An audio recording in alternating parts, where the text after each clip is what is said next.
Welcome. In front of me is a Nokia 7 Plus, and today I'll show you how to enable power saving mode.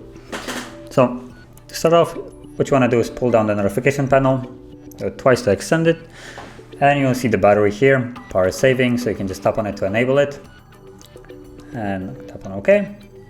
And basically now the device is in power saving mode. You can also hold it to get into the settings and then tap on the battery power saving on. And let's say we turn it off right now. And here you have the percentage, which you can slide to whatever you like.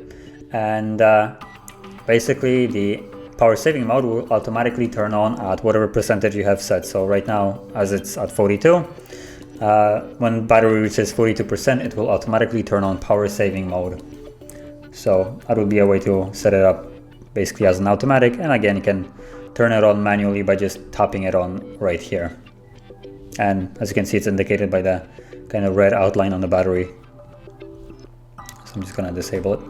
So that would be how you would disable the power saving mode.